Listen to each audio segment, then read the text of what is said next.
So the places today are Bergamo, first of all, and then Brescia. Tomorrow, for the final lecture, we're going to be back in Venice, and we're going to see how Titian looks after we've been looking at these contemporaries of Titian working in other places. In 1524, Lorenzo Lotto completed a cycle of frescoes in a rural oratory at Trescore Balneario near Bergamo, on the property of the noble and cultivated Battista Suardi. Suardi, as we know a fair amount about him. He was in touch with some major, fairly heterodox humanists of the time, and he was also a dialect poet. He wrote in Bergamasque. It is a startling and in many ways a shocking work that seems determinately out of step with painting in Lotto's native Venice, in Rome where he'd worked alongside Raphael 15 years before, or even in Bergamo itself.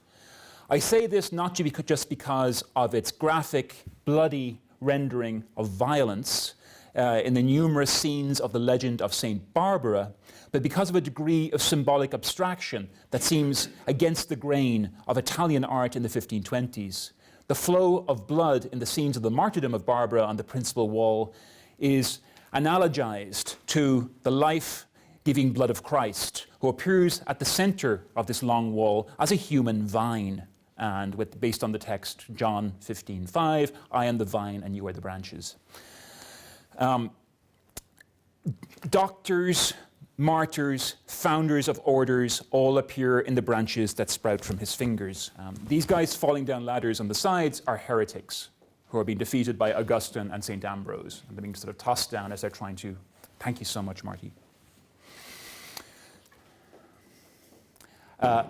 Yes, you get a sense of those saints of various categories, and St. Ambrose here thwarting the heretics. Scenes of the lives of female saints. The story of St. Bridget of Ireland on the opposite wall. We'll see more of her in a few minutes. Yeah, that's supposed to be, I think, a Kildare, although you can see it has the Torre delle Milizie in the background. So we have this universal idea of Rome, as a scene for a worthy, tragic enactment or for serious history. Very badly preserved here, we have the martyrdom of Saint Catherine of Alexandria and the last days of the Magdalene, being fed Eucharistic hosts in the wilderness somewhere in the south of France. Sort of wonderful detail there of one of Lotto's prophets, this sort of garland of prophets. Or bower of prophets, if you like, if you're going to go with the tree metaphor. Okay.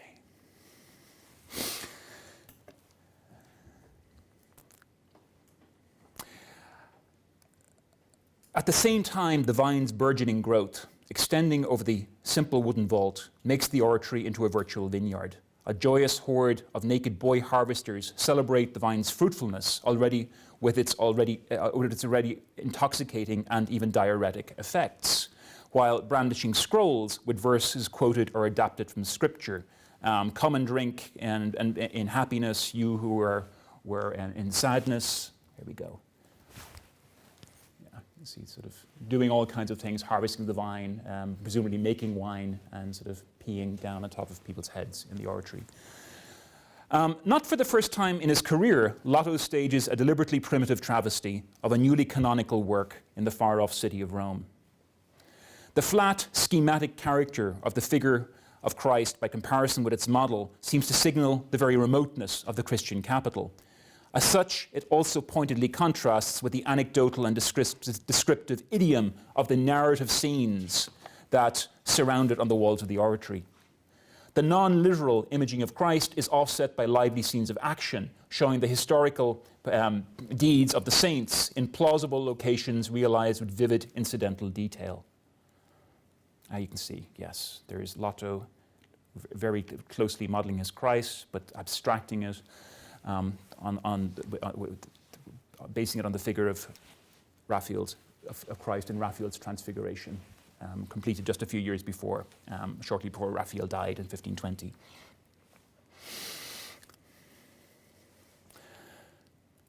Before our eyes unfold not only miracles and ordeals, but events in streets and marketplaces, pastures and churches,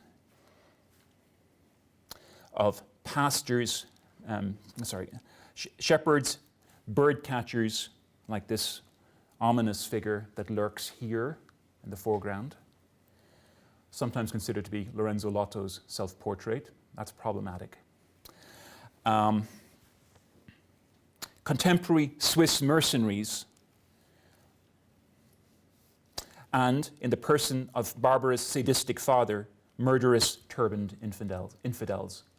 This is a father-daughter argument that's gone really badly, as you can see. She's like holding forth after she's been spitting at the statue of Jupiter, and then she takes off, dropping her train behind him. He chases her off into the landscape. So we have this collocation here of various kinds of infidel, in fact. This, and actually a bonfire of infidels up here. And then, of course, the falling heretics. I want to propose that the entire work constitutes an argument about the Eucharist, one that owes its originality to concerns about the Eucharist circa 1524.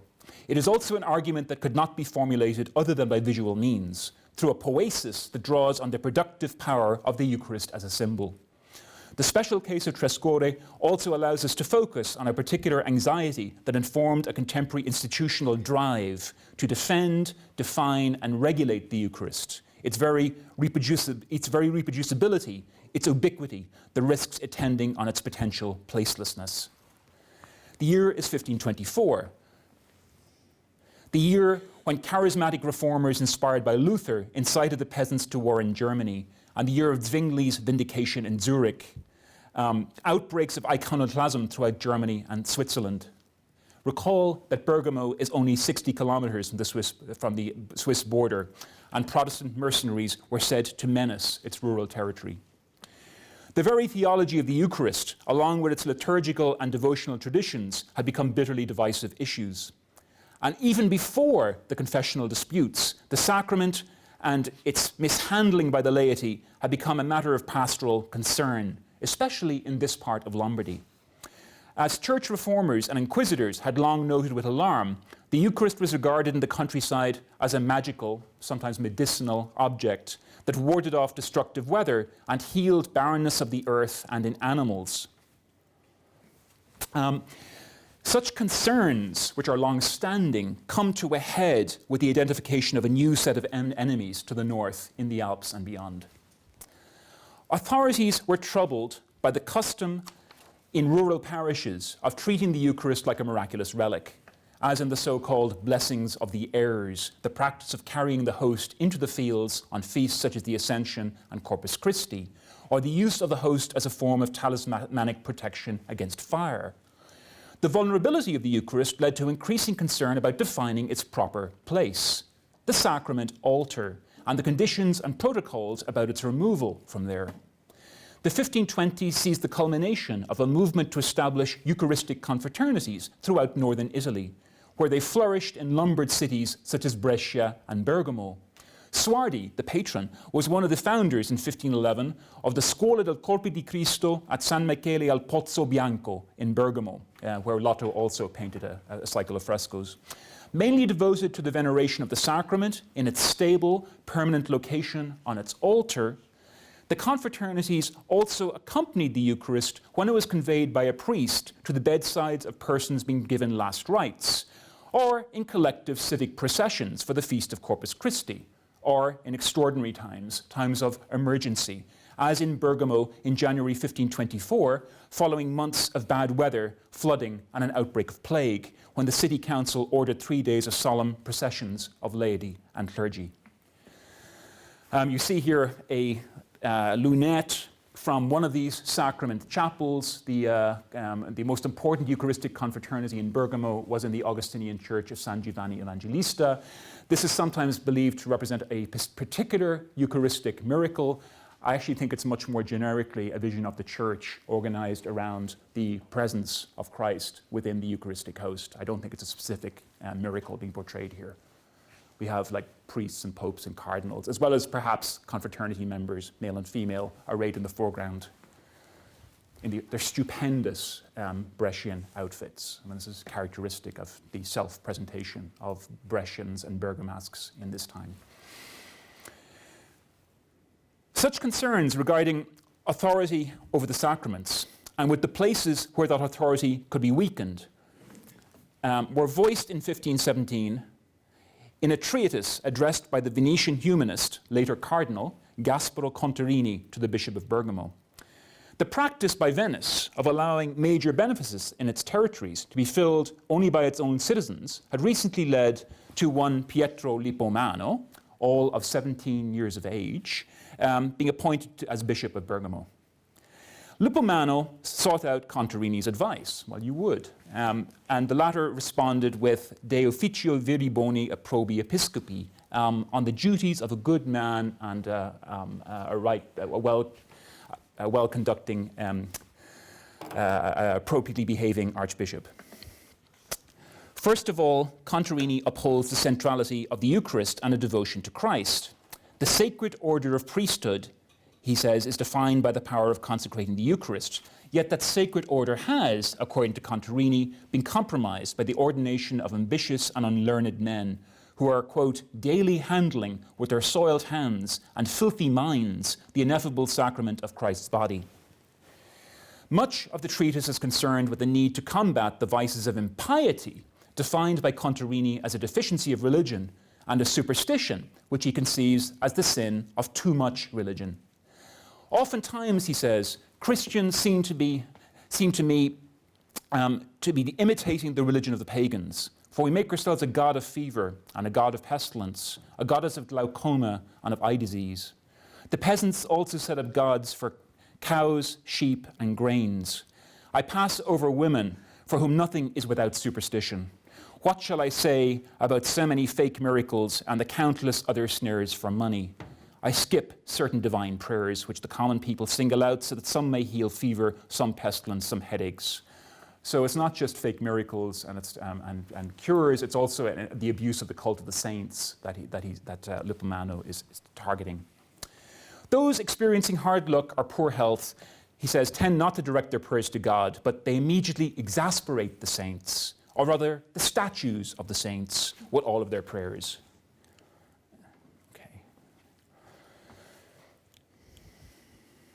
Women are designated as the primary vehicles of superstition, but the countryside of the farmers and herdsmen is its preeminent locus. The inventor of superstitions is like a bird catcher. While many are found in cities, far more are found traveling around the villages and country places, trying to catch ignorant peasants in their snares through fraud and trickery. They concoct the divinity of the cows and sheep and the vineyards and the grains.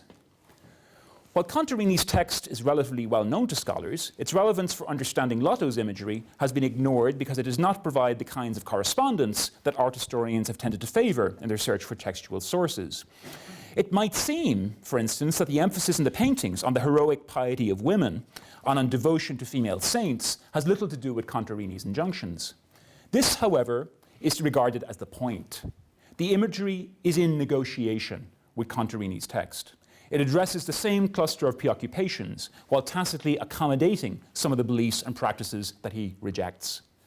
While appearing conciliatory with the orthodoxy of Contarini and his ilk, the imagery inventively draws on the Eucharist with the end of sacralizing a place. That place is an extra-urban location, one that resists total definition in terms of the centralized authority, and it's also a place associated with a patron's feudal wealth. In the proliferation of hagiographic narrative on either side of Christ and across the other walls of the oratory, there's a principle of connection at work. But the viewer must supply the terms of the relation. The female saints, the beholder might say, are like Christ, or imitate Christ, or perhaps in some way they also participate in Christ. A hierarchical principle is maintained that's highly consonant with what Contarini is insisted upon. Christ is emphatically presented as the axis or pivot of the entire ensemble, in whom, he says, is the highest unity to which all the countless pursuits and multiple thoughts of human beings should be joined into one, so that we are both one with him and one with another. So that which is dispersed becomes one thing, becomes unified in the kind of mystical body of Jesus Christ, including the blood of the martyrs, sort of becomes more or less identical with the blood of Christ.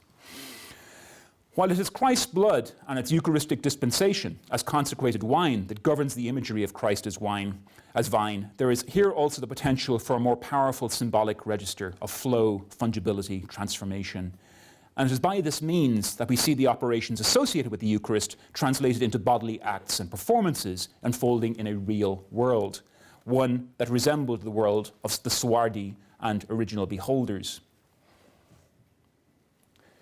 The passions of Catherine and Barbara, both decapitated here in these sort of parallel scenes, manifest the Eucharist character as sacrifice.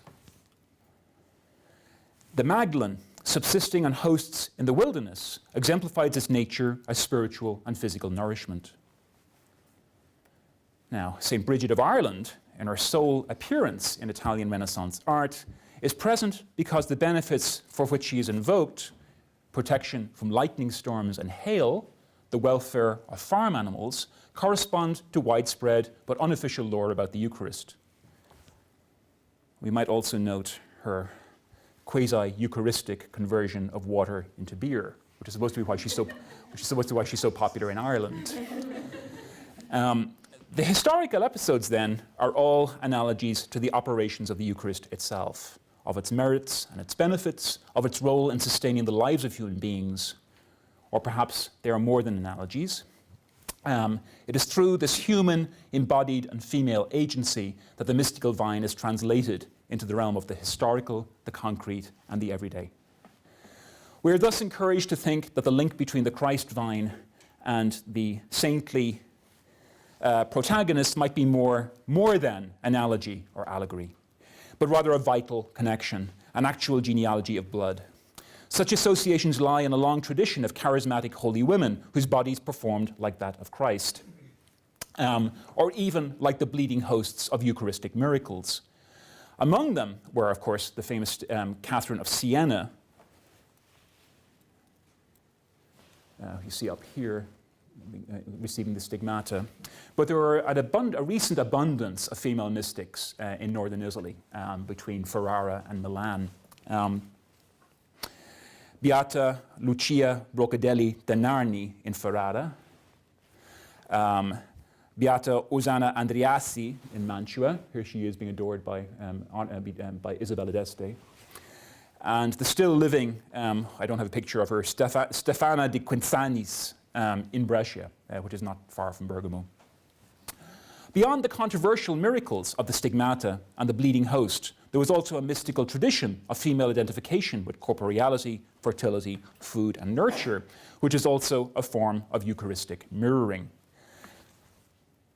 The scene of Bridget's profession as a nun, where following the legend, the wooden steps of the altar burst into flowering plants as she sort of prostrates herself on them. That's what the little kid is pointing at there. And look here, we have a painting of the crucifixion, we have the Eucharistic monstrance, and we have Bridget like aligned with this, and the word Christus, sort of like almost to underscore this identification between the female saint and the host. This echoes the joyous imagery of the ceiling, and through similitude affirms the fertility of the Eucharist. The bodies of the saints and the mystical body of Christ have the capacity to cause matter itself to become what my colleague Jane Bennett would say, vibrantly active and alive. And you're also probably reminded here of the work of Caroline Bynum, we're going to read a very well-known passage from Holy Feast and Holy Fast. The holy woman, writes Bynum, became God's body. The somatic changes women underwent, parallel to a striking extent the savors, aromas, marks and alterations that occur in the consecrated host. Bynum goes on to stress that the Eucharist is a symbol, does not determine uniform modes of behavior. Quote, just as women's food practices manipulated their environment with divergent and unpredictable results, so women's attempts to imitate Christ, to become the suffering and feeding body on the cross, issued in a wide variety of life stories. And that's certainly what we have in this oratory. Now, the larger dimension, though, that interests me here is the way the Eucharist as a problematic and artistic representation comes to be at the center of an efflorescence of pictorial naturalism in northern Italy in the middle decades of the 16th century. The Eucharist is an abstraction, a symbol, but also a real presence. Through new inventive figurations of the Eucharist, the world becomes visible, along with particulars of the everyday. And that axial arrangement of host and crucifix, a living host, you can see here we have another little cross and a child, who sort of like wandered in from the child actually playing with a dog here. Really stressing the idea of embodied presence in the world. And I will show that the Eucharistic paradigm motivates how some Lombard artists interrogate and contest new canonical visual models emanating from Rome and Venice, especially those bearing the names Raphael and Titian. The Eucharist and Eucharistic painting are in addition mutually reinforcing productions of place, of sacred places. Varallo and Loreto are places of pilgrimage, as we saw. In official or orthodox terms, however, it is the pilgrim's pious exercise of devotion and his or her inward disposition that gives pilgrimage its efficacy, rather than any sacred character possessed by buildings or relics or images in the place itself. That's the official position. To hold otherwise, it was often argued, was to compromise the centrality of the Eucharist, the body and blood of Christ, the supreme holy substance, and which shows no favoritism with regard to place. What was available following the right protocols in one's own parish church did not have to be sought in Jerusalem or Compostela. The Eucharist can sanctify a simple oratory in a cornfield, although here it is the role of art to convey that sacredness, to mark the oratorio soardi as a destination, effectively as a locus sacer. In the decades of confessional crisis before the Council of Trent, however, an ambiguity regarding sacred destination facilitated a degree of creative flexibility in the connection of sacrality and geography. Any place where the sacrament of the Eucharist was celebrated could potentially be a sacred destination. Places like Varallo or Loreto that were outside or remote from major cities, of course, had more potential charisma as destinations, facilitating pious detours from the routines of secular life.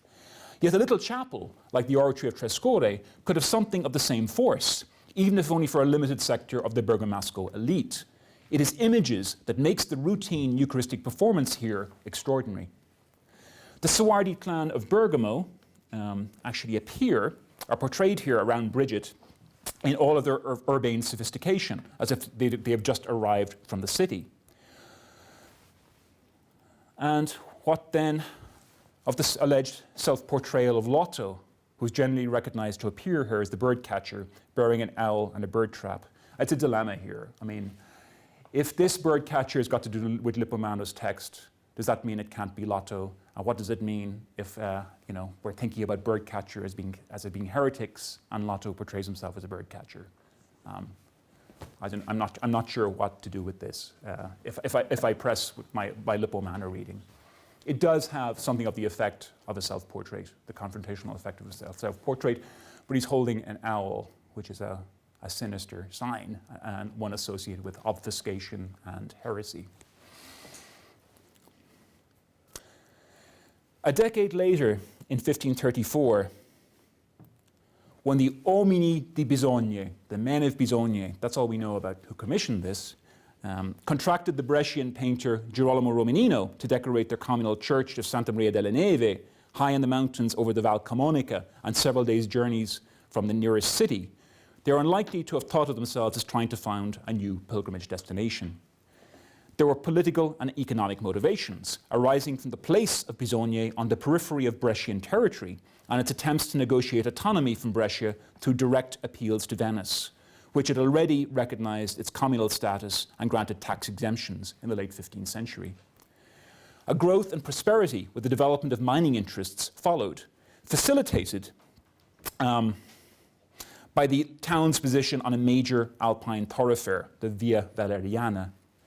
Yet the fact that the church takes its dedication from Santa Maria Maggiore in faraway Rome, and the cult of Mary of the Snows, a true Mecca among Roman pilgrimage sites where the Virgin was venerated, suggests that the men of Bisogno, to the men of Bisogno, their remoteness from Rome, or even Brescia, had become a distinction, a potential for holiness that facilitated the production of a communal identity. Rome distantly mirrored here is once again the symbolic anchor for a conception of place. The cycle by Romanino registers the site's connection to Rome, but also its immense distance. Prophets and sibyls, in vigorous relief, gesticulate from the vault, along with putti in grisaille. Yeah, you can just see the putti below the prophets and sibyls. In their energy and urgency, they acknowledge their counterparts on the vault of the papal chapel, but utterly reject their idealizing proportions and sculptural anatomies. That this is knowing and deliberate on Romanino's part is suggested by the works he'd recently completed in the palace of the Prince Bishop of Trent, where he decorated a garden loggia with a series of athletic and energetic nudes. Once again, these allude to, without quoting Michelangelo, while being more emphatically about the ungainly and sometimes humorous predicament of real bodies, studio models, enacting strenuous poses. In Pisogne, the ungainly presence of the body, the artist's paint medium so visibly daubed and smeared on the walls, seems rather about the distant there-ness of Michelangelo's Rome and the isolated here-ness of the place where we see the murals. Yet Rome's recent historical fortunes must now also have played a role. The sack of the city in 1527 seemed like a violation of cosmic order when symbolic hierarchies of location were undone. This was a time when the fortunes of major cities seemed precarious. Brescia had been sacked in 1513 and in 1529 was menaced once again by the troops of Charles V, who in 1525 had wrested Milan from the French. As Romanino was completing his extraordinary mural cycle in 1535, the last Sforza ruler of Milan died, and the great capital of Lombardy became a provincial seat of the empire. It is this quality of here-ness that Romanino shares with his less stridently individual Brescian contemporaries, the quietly virtuosic Alessandro Bonvicino, known as Moretto, and with Girolamo Savoldo, who lived and worked mainly in Venice.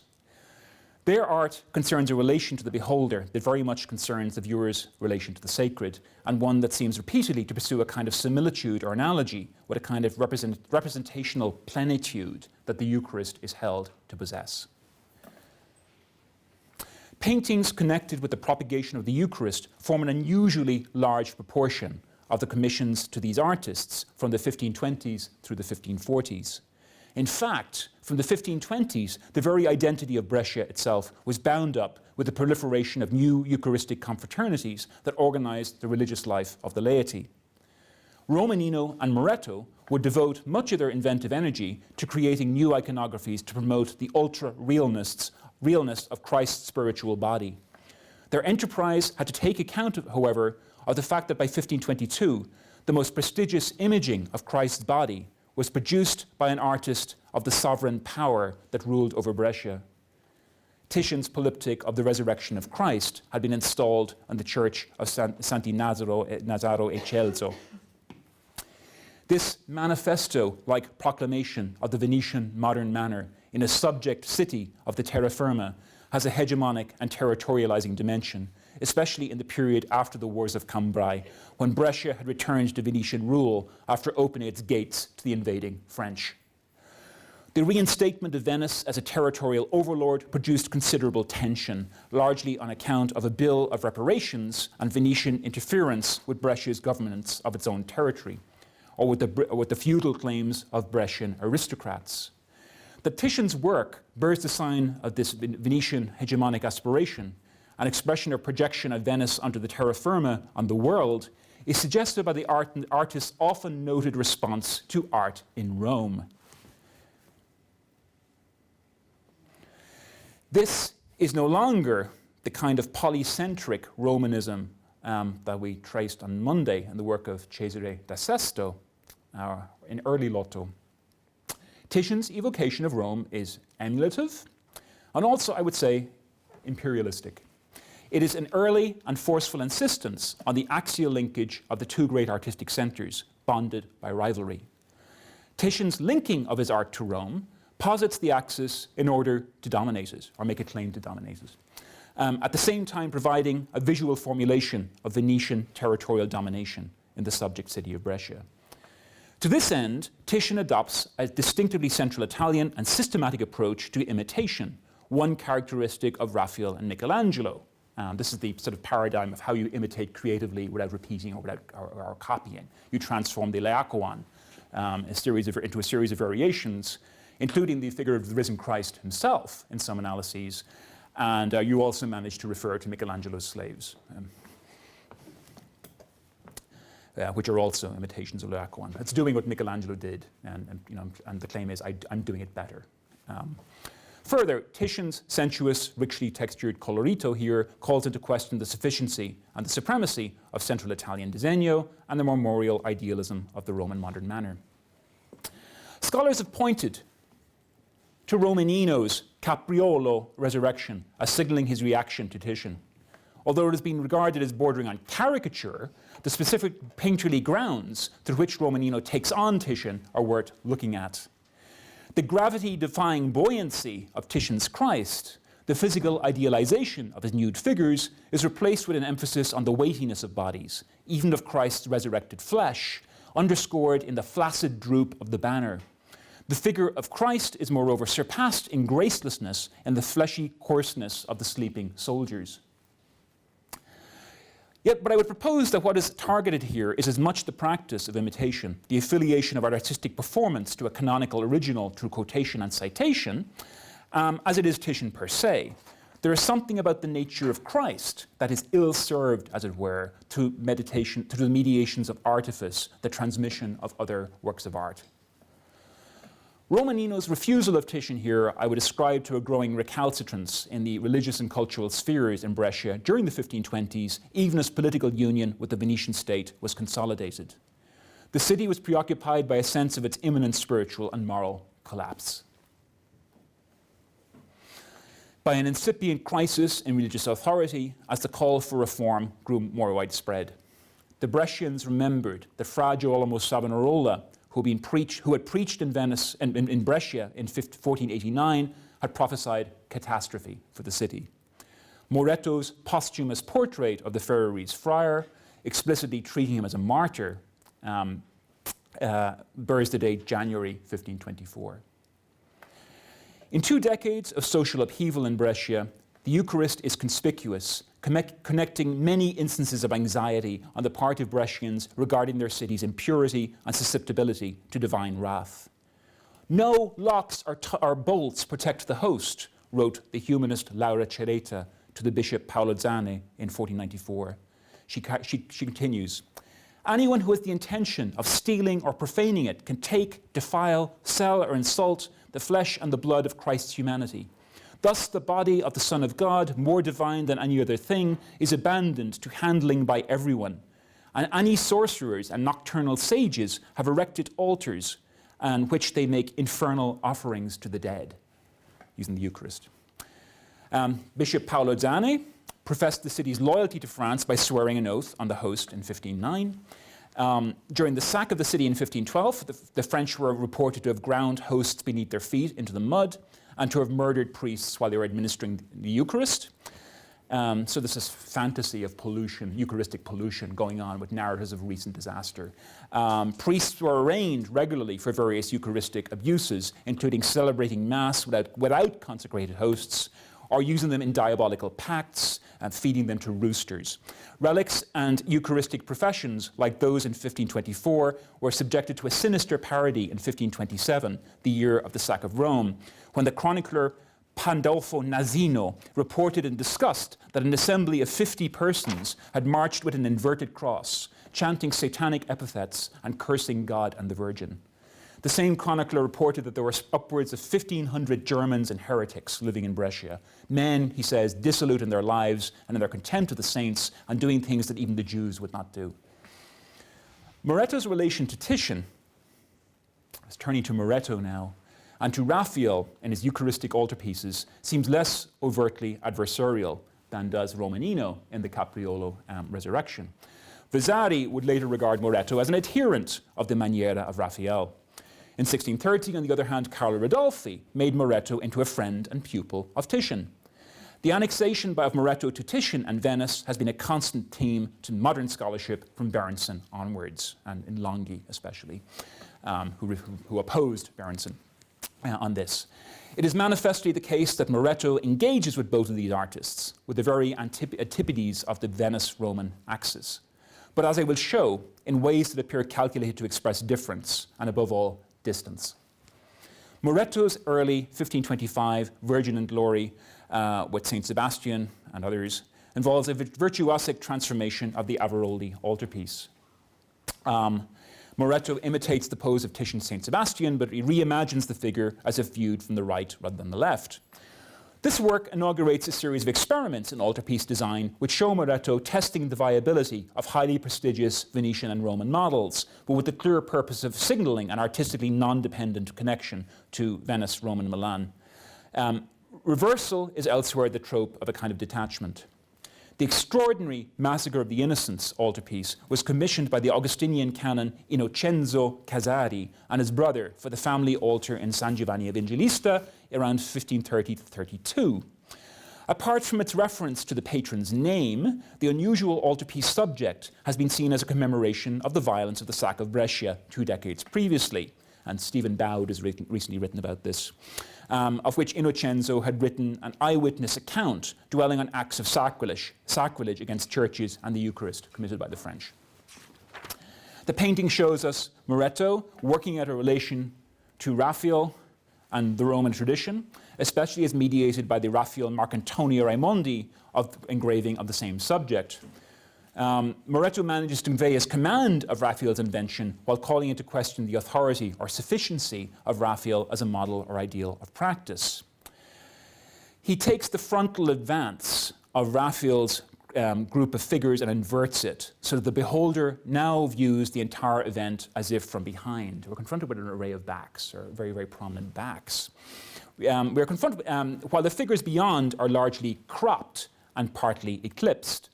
The most overt reference to the Raphael composition is the woman in a white tunic, whose lower body is a literal 180-degree rotation of the legs of the similar female in the same position in the print. The expression on her face is similar but less visible as she's turning away. We no longer see the child in her arms.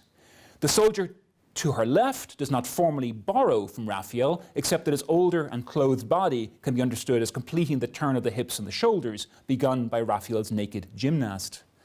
Another pair from Raphael's print, the genuflecting woman who tries to restrain the soldier, the sword-wielding soldier while holding her child under her right arm, as alluded to another transformation where both figures have turned their upper bodies in towards the depths of the picture space. The child is now held in the woman's left arm, and his face, like hers, is no longer visible. The inversion of the composition so that it turns away from us has a point, I think. Looking through or past the melee of bodies, we see that Raphael's bridge with 3 arches has been replaced by a 3-bay loggia. In fact, it's the Palazzo Comunale, the loggia at the Palazzo Comunale in Brescia, from which the turbaned figure of Herod witnesses the massacre like a spectator at a tournament. The composition, we now realize, faces him. His relation to the event is founded on spectatorship. Ours is clearly to be distinguished from spectatorship, a denial of the spectaculum of violence. That is not, of course, the case with Raphael, where the composition turns a horrifyingly violent event into a spectacular choreography, as explicit as it is drenched in anomalous grazia. Moretto has now acquainted the viewpoint of the spectator of Raphael's image with the viewpoint of a tyrant and murderer, and insinuated perhaps that the aestheticization of violence in the Raphael print makes the viewer an accomplice in the unleashing of violence against the archetypically innocent. And this gets to be a theme in poetry about the innocents and about painting the innocents much, much later, with Cassiano del Pozzo writing about Guido Reni. Moretto painted this at the time that Romanino in Trent was producing his rustic parody of the Sistine Nudi for the Palace of the Prince and Bishop. Even while thus acknowledging the centrality of Rome and the canonicity of its principal artists, the Brescians are creating a kind of a counter-aesthetic. Another way of thinking about this altarpiece is as the experience of here-ness again, of viewing within a particular performative context. And what we have to imagine here is the priest with his back to us while he is elevating the host, and that activates the altarpiece in a very particular way because it makes sense of the composition above, showing the triumphant Christ child proleptically equipped with the cross, and and prefigured, in fact, by the Holy Innocents, prefigured the sacrifice of Christ. So we have this linkage of martyrs of the body of Christ and the Eucharist, as we had in the Oratorio Suardi.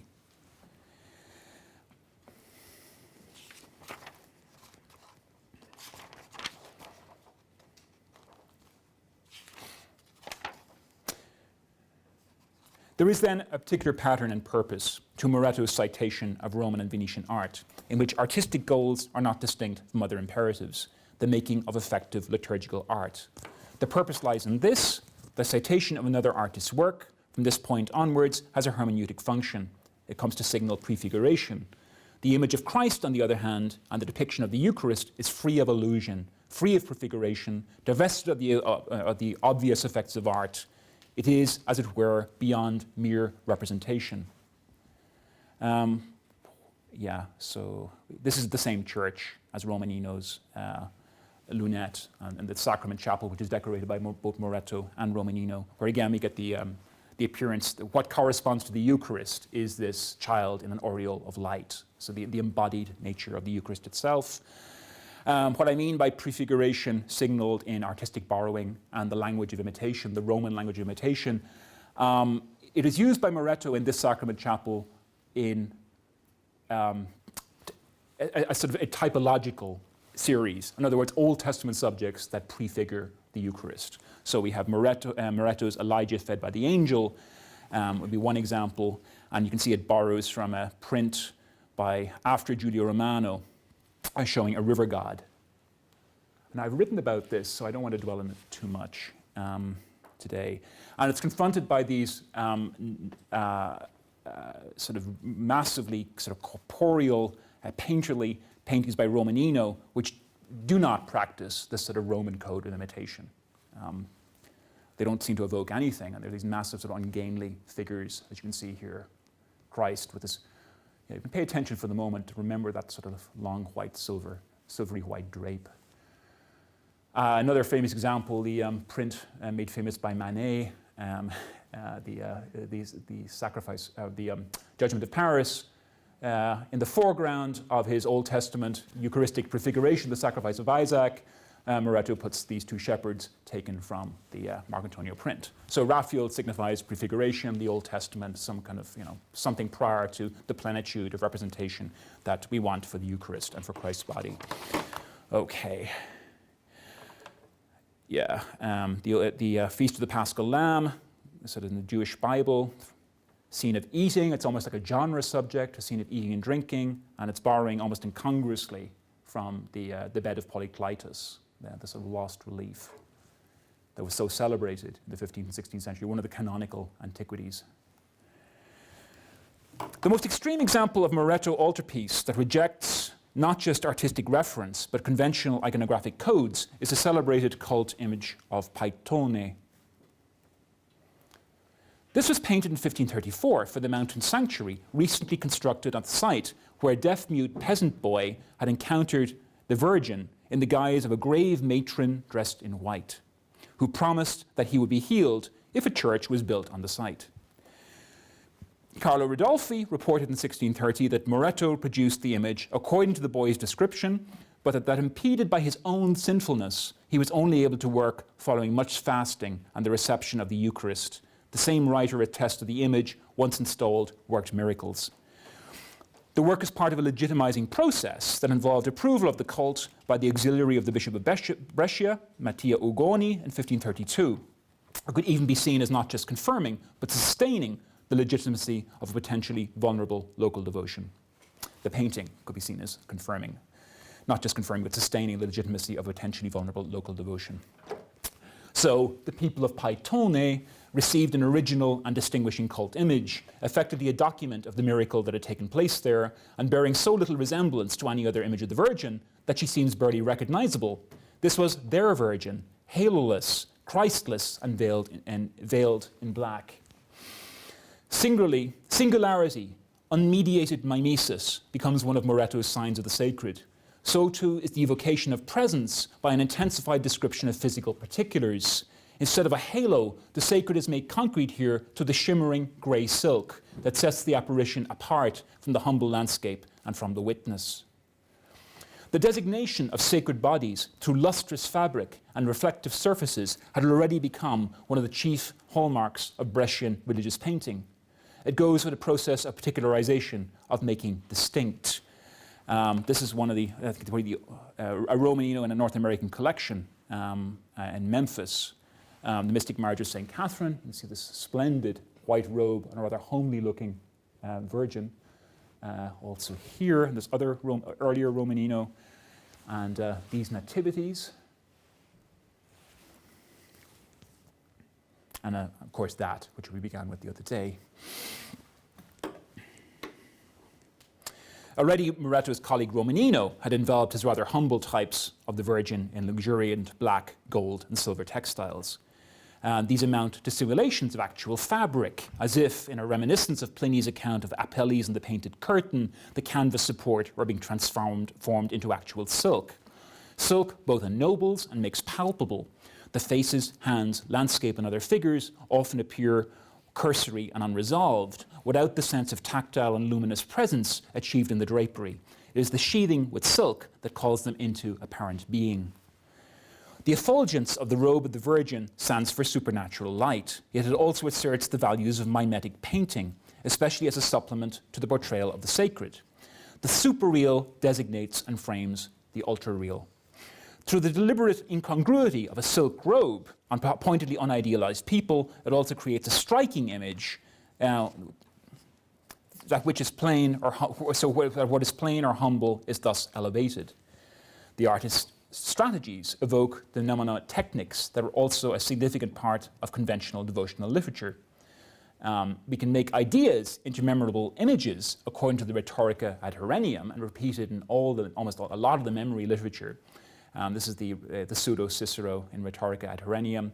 We can make ideas into memorable images if we assign to them exceptional beauty or singular ugliness, if we dress some of them with crowns or purple cloaks, for example, so that the likeness may be more distinct to us, or if we somehow disfigure them, as if by introducing one stained with blood, or soiled with mud, or smeared with red paint. And of course, Peter Partial has written wonderfully about the implications of this passage for passion imagery. I mean, you can't resist this passage in a pre-Christian text if you're making Christian images, and Romanino especially, the business of making. And of course, Christ, of course, is given this, dressed up as a king, a mockery of kingship, but the red robe here is part of this sort of code of the sacred in Brescian painting. And this painting, Christ's robe dominates the painted surface. It is where virtuosity is most conspicuously asserted and where the eye of the beholder is most engaged. Christ averts his eyes, nothing about his countenance beckons so forcibly. There's no precedent for the luxuriant painting of Christ's robe in any other North Italian passion image. The sleeve celebrates pictorial mimesis, yet also points beyond mimesis, that the mimetic had been added to something else that is more true. Moretto's major devotional and liturgical works are concerned not only with the optical qualities of fabric, but of hard, coloured substance, especially stone. His altarpiece of 1539, commissioned by the schoolmaster Galeazzo Roveglio for the Church of the Miracoli in Brescia, proclaims a clear affiliation with Titian's great altarpiece of the Pesaro family from 1526. But it is also a thoroughgoing transformation towards quite different artistic ends. In Titian, the imposing architecture, the use of cloud, shadow, and reflection creates a lofty and ceremonious space filled with light and air. There is very little of this grandeur in Moretto's adaptation. The Virgin and Child appear to St. Nicholas of Bari and his child protégés on what appears to be the altar of a semi-ruined church, even one from which images have been stripped. There is a sense of coldness and damp. The marble surrounding the Virgin is patterned with dark veins, while that to her right is streaked with slime and infested with weeds. There are no halos or conventional signs of supernatural presence, as there are in Titian, but the otherwise empty niche lends an effulgence of light to frame the head of St. Nicholas.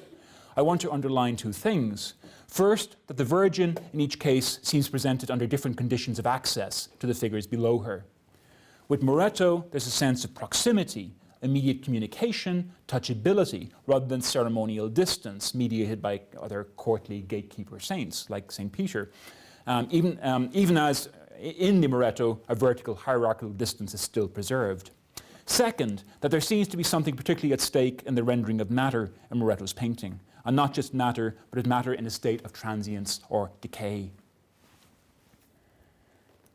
The transience of matter is intermittently a theme in Moretto's other paintings, from the early Virgin adoring the Child, now in Bergamo, 1520, to the 1536 Virgin and Child with four saints for Sant'Andrea in Bergamo, to the late Christ on the Column in Naples, from 1540 to 1550, on the right. And the great Virgin and Child, yeah, that's the one from Bergamo, actually made by Moretto for Bergamo. Sorry, and yeah. And there's another example I'll talk about in a minute. Now, conventional iconographic Manichaean thinking would regard such an emphasis on transience and on transience and decay in terms of a kind of rejection of the physical world, the world of corruption, generation and corruption. This, however, would have to be weighed against the more numerous instances where stone and wood and other substances are not subject to decay, but seem like shining cloth to augment the luminous splendor of the painting. Taken together, especially I think you can see here, the sort of shining marble. Taken together, it would appear somewhat surprisingly that Moretto's religious painting does not set matter in opposition to the domain of the sacred represented by the holy personages of his paintings. The question is then what kind of relationship is being posed between matter, sometimes decaying but often resplendent, and the eternal and incorruptible Christ, Virgin, and saints. The Virgin Christ in Moretto's paintings are raised on high thrones or hover in space above a lower zone populated by saints or occasionally donors. Yet despite their elevated position, it is apparent that they have manifested themselves within a terrestrial sphere of matter and substance that the artist so richly describes, almost as a precondition of their becoming visible. Sorry, here we go. The donors sometimes have very, very close access to the saints indeed. This is Santa Giustina, the wonderful Moretto from about 1540, which is in Vienna. In the Santa Eufemia altarpiece from 1530, on the left, the Virgin descends to the oculus of a temple in order to be visibly manifest to two kneeling male saints. The Virgin Saints Euphemia and Justina here are mediating figures, participating to a closer degree in the nature of the Virgin. The Virgin sometimes reaches down from her pedestal to bestow benefits of various kinds, but mostly her attention is manifest by the rapt gaze of the saints that bridges the remaining hierarchical interval. Moretto's paintings may be seen as visualizing the potential of the sacred and the material to coexist.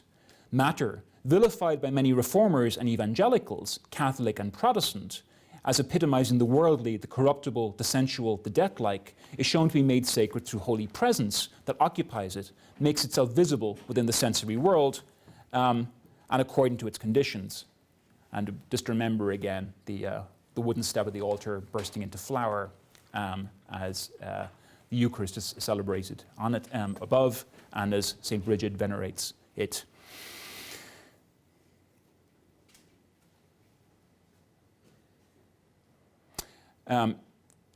Even its tendency to decay signifies its vital potential.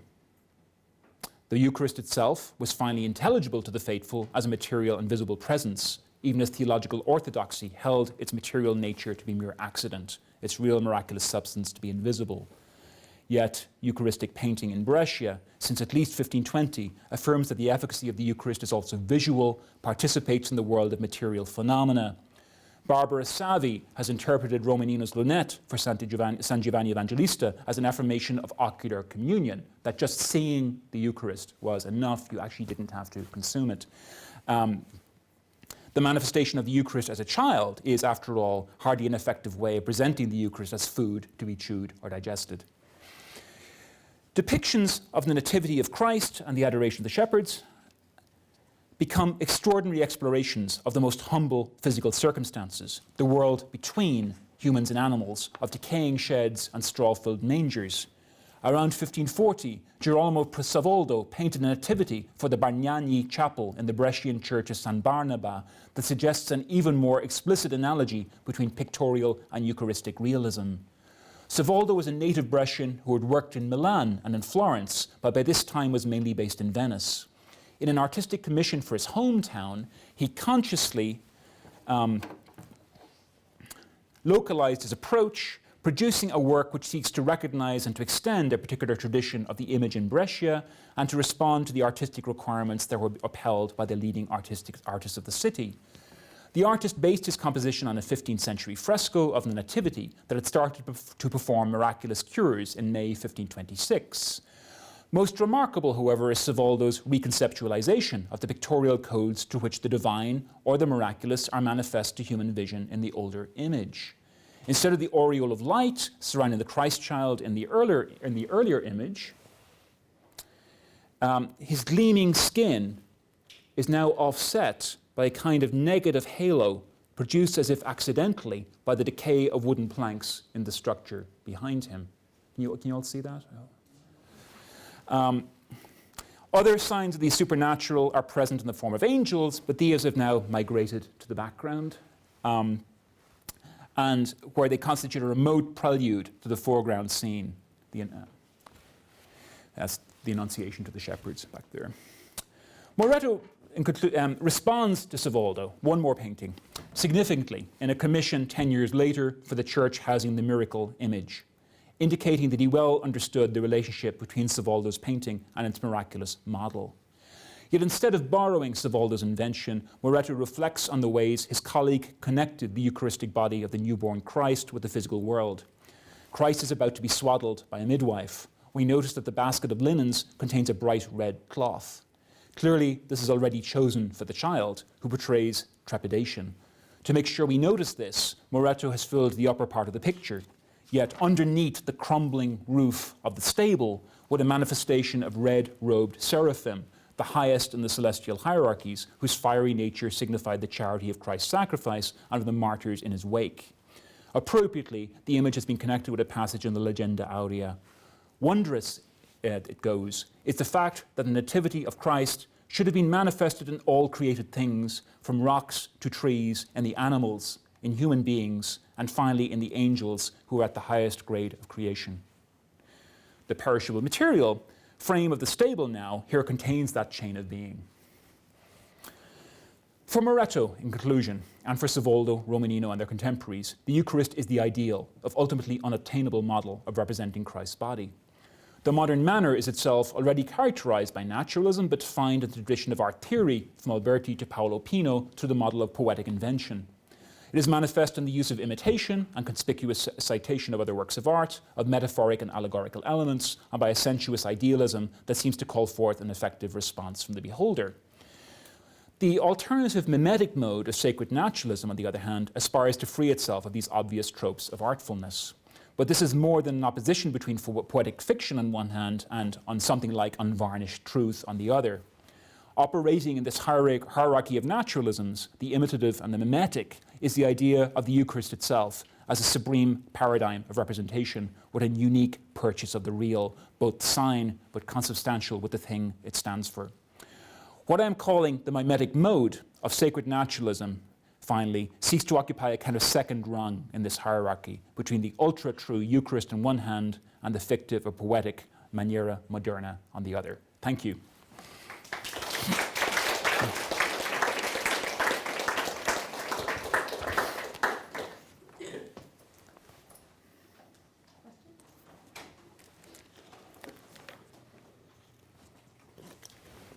Morton? Yeah, one comment and a question. It seems in the Lotto frescoes and the scenes with the heretics falling down the ladders. There's something very Erasmian about that, because in the Adages, Erasmus describes the arrogance of the giants, the giants who try to reach the gods by piling rock on top of rock, and as an allegory of every enterprise conducted against nature, against authority, and against the church. Sort of hubris of the heretics. So just thought it was interesting that there was some very humanistic in this that otherwise might seem to be somewhat remote from humanistic culture. Yeah. And so I'm just trying to see if I got you right about the Moretto and Savoldo, the scene with the sacrifice of Isaac, with the very obvious imitations of the Mark Antonio Raphael composition, as if you're claiming that this is somehow delegating Raphael to a past and somehow making him less relevant than the kind of naturalism that Moretto is doing in a way. I mean, this is so interesting because once we get to Vasari's first history of art in 1550, he uses the Christian history of salvation, of defining this artistic culmination above all in Michelangelo. And then later in the 16th century, we get a subversion of it by Federico Zuccaro, who for one of his houses, either in Florence or in Rome, paints 3 large paintings on leather that we discovered some years ago that shows Raphael and Michelangelo and his late brother Taddeo Zuccaro. Yeah. And Michelangelo looks just like Moses from the Judas II tomb. He has the tools of his art. And Raphael looks like the fresco of Isaiah. Raphael looks like Agostino holding an image of the diamond. Oh, that's great. Yeah. So that has this nature that is Raphael's, which makes him a way better than Michelangelo, which is versatile. And finally, there's Taddeo Zuccaro, who sits just like Raphael, but he's the only one wearing modern clothes. Yeah. So somehow Raphael and Michelangelo belong to the Old Testament, whereas this kind of culmination is now moved on to Taddeo and implicitly onto Federico himself, because he's like the Christ of paintings over the brother in a way. Yeah, that's great. That works perfectly. I don't know if Moretto would ever say that, like, Raphael is the Old Testament, but as we how do I, as a modern artist, use Raphael? What's left for me to do? As I make Raphael into a code of imitation, which signifies mediation and the mediating role of the Jewish Bible in communicating salvation and truth.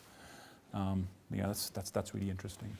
It's Scaramuccia in the 17th century, the sort of art writer, says that the Brescians basically set the scene for, they're sort of almost like Veronese is like what comes out of the, he suggested Veronese comes out of the Brescian painting, just again, the sort of connects them to this like later 16th century moment, which is like Taddeo Zuccaro. Rebecca. Just to follow up on that, because I was sort of interested in the same point, I was kind of curious about whether that kind of relationship of citation is something that you would think about generalizing, or I find it really fascinating. I wondered about sort of thinking in terms of text and commentary, like the Raphael of the text, and then the rest of the picture is a commentary, or whether there are other kinds of ways of thinking about that. The rest of the picture as a commentator. Yeah, thinking of it as a kind of like a biblical citation, right? But then there's a gloss. Yes. Like in a sermon.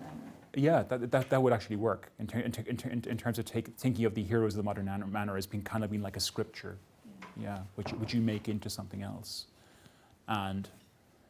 but I think it's always to offset. It always gets to be sort of in some way per-ergonal, where the ergon is this sort of like as unmediated as possible kind of image of Christ, which then the natural world gets conscripted into too, as I'm sort of trying to suggest in the end. It seems to be going on in Brescia, and to some extent in Lotto. Obviously Caravaggio uses quotation, to create sort of meaning in his paintings. Like when he has to portray Christ, he will unexpectedly turn to, certain very canonical images of Christ. There is since Longhi a habit of linking Caravaggio to a sort of an intense acquaintance with these artists in Brescia. So anyway, I'm still thinking about this. But Pamela.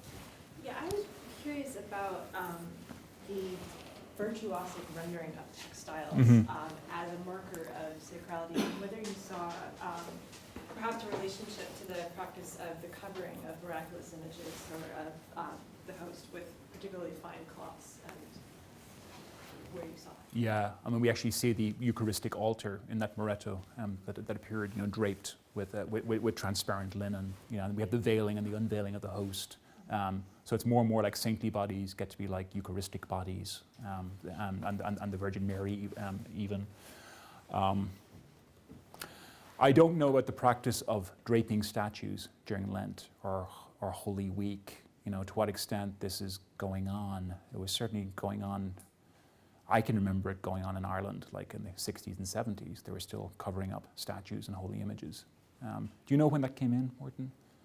The idea that you had to cover images because Christ was, absent from the earth. Throughout the Middle Ages, they're doing it. Is that right? Yeah. That would work. Although it serves the function here, though, of making them visible. I think, making them down to earth in the world. Yeah. Discussion of the covering of miraculous images as a way of reinforcing their visibility by giving them spectacular coverings. Yes, indeed. Yes, Aidan. So I want to ask a question about you. Oh dear. I wonder if you could just talk a little bit, maybe in a more extensive way, about precisely what account of what you've called representational plenitude you think is associated with or derived from the Eucharist. I mean, so if there's sort of a Eucharistic representational plenitude at stake, it seems to me variously with the works you've shown. Could you just talk a little more? Because this question of representation is clearly a very, very vexed question. Absolutely. To the Eucharist, and in the 16th century, the question of what the Eucharist represents, what that representational work amounts to or doesn't amount to, is precisely one of these kind of confessional litmus tests. This is where paintings can go. Paintings can go places where, Cayetanus, when he's trying to formulate a doctrine of the Eucharist in the 1520s, he can't really go there. So there's a lot of pressure put on the word representation, in the defenses of the Eucharist against the Protestants. I think the painters are able to make these insinuations and equivalences, I would suggest, in ways that no theologian could follow. But I'm thinking about that the book The Eucharist and the Reformation is a very important source here, and where Lee Wandel unpacks the various notions of the word represent. But in a mystical tradition, one that, say for instance, that Bynum has worked on, and various other people, that Kathleen Biddick has worked on, there where, there's kind of Eucharistic performances carried out on other bodies, by female mystics. We have this proliferation of Eucharistic miracles and female mystics in northern Italy in these decades. It suggests that we're getting to some territory beyond the representational, as in the sign, split from what it represents. I mean, a part of the reason I asked this is because there was something you said towards the end that other people have picked up, I think, in a different way than I picked it up. So this question in the dampness was really what got me, because of course, damp is, if Protestants are an enemy of the Catholic Eucharist, damp is an enemy of the Catholic Eucharist. Yes. And damp is the thing, damp, mold, and crumbling are the things that routinely, in a banal way, dictate that you have to renew the Eucharist at least every 7 days, but under certain humidity conditions more often. Yeah. And so when you have these kind of moments of Eucharistic presence, or at least the Madonna and Child is figuring some kind of plenitude, right? In these overtly decaying damp settings. It seems to me that that's a fundamental Eucharistic situation. That is the perennial vulnerability of the Eucharist as a material locus. Right? And so I actually, maybe I went a step too far, but I actually started seeing this beautiful homology between the decay, the way you were talking about the decay in these paintings, and the way you were talking about the supersessionist logic of citation. Where in a sense the Eucharist, the reiteration is crucial to the Eucharist. It's how it makes place sacred over and over and over again. But it's nonlinear, right? It's literal reiteration. Yes. It's an identity with itself over and over. Yes.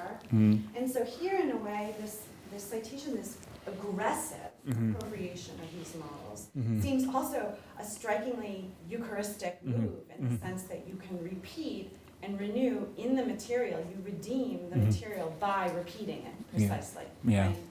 But then you went on to say something about it being consubstantial, and that's when I thought, oh no, I'm misunderstanding this entirely. Oh, the Eucharist. I just said the Eucharist was consubstantial. Or I think you were talking about a kind of a paradigm of the sign being consubstantial with what it represents, in a way where then we can kind of, I understood that as a way of sort of recuperating aspects of liturgical painting or sacred painting.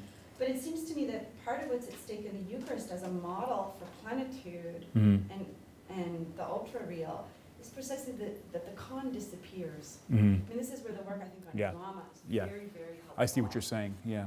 The push enactment to the point where it is real. You know, this is where mimesis kind of doesn't really, can't really function anymore. Yeah. Because it's an identity relationship. There is that. So I wonder what that does, actually. Your first example to me is the place where the simulation is so intense. The interior architecture is so radically transformed by this totalizing painting. That I can understand as actually, in a sense, being the acme of the Eucharistic situation in a way, because no term is the same after that painting is finished, right? I don't know. Was that the Romanino, the lunette that you were talking about? No, the oratory near back on. Oh yeah, the Sawardi, yeah. And I think, you know, I'll just point out to you, the question of materiality is huge there, right? And that's also different than these because wine trumps wheat there in a way that's very interesting. But I wonder if Bridget of Ireland isn't actually fending off the hailstorm from a wheat field. Oh yes, yeah, So I think she is. she's Protecting the crops. material. Yes, yeah, that's right. Yeah, it's there is, you know, the Christ vine is connected with the Eucharist and disputations about the Eucharist, you know, in the literature. I think nobody's extended this to the hagiographies, but this is what I'm trying out just in my account of what those female, you know, hagiographical narratives are doing there. So, I mean, it's an unusual Christ vine. It's not the what we find a bit earlier in Germany with the wheat and the wine crucifying Christ again. Yeah. Or with the vine growing out of the side wound. It's springing from the hands, the fact that he's the base, he's the root of it. Yeah. And then that it's not, it's not then already turned into wine. I mean, we have the grapes, we have all the material pregnancy. Yeah. But we don't have the processing. We don't have the processing because we don't have the actual wafer, we don't have the actual... because the vines coming from his fingers are actually like rivulets of blood before they're vines. The 5 series anatomical diagrams of the exploded body. Yeah. But yeah, I can see the issue about kind of getting rid of the con and consubstantiality, and that's that paradigm, and you know. Just while you're on this painting, it really struck me that what's decay in the upper part of the architecture is incorporated into the marble in the lower right-hand corner. So it's like this kind of process that's kind of eternalized or concretized or something like that in the actual material of the lower part. But it's also hard not to see the trope of the animated statue here. Yeah, I was Yeah. thinking of that too. I mean, in terms of the Eucharist is quite significant that this really looks like, you know, one of these miraculous images, like praying in front of a statue and it starts communicating with you. There's something very Eucharistic about that too. Yes. Also engaging these reformist rhetorics of the statue being dead, right? That all the stumps and the stalks that the Catholics worship are just dead. And here we have the assertion of the animated image, and it's everything around is dying. which makes it so complete. It makes it so different from the Titian, I think. Yes. You know, that's a court. That's a scene of court. That's like a ritual involving the Doge. You know, in Venice. Charles. Stephen, you don't speak so much about sacred drama, which is normally cited for Varallo and normally cited for the Swarty Chapel, and would be another level of a kind of verism and immediacy, and I'm just wondering about your, why that happens to be, or your I suppose because for analogy and because other people have.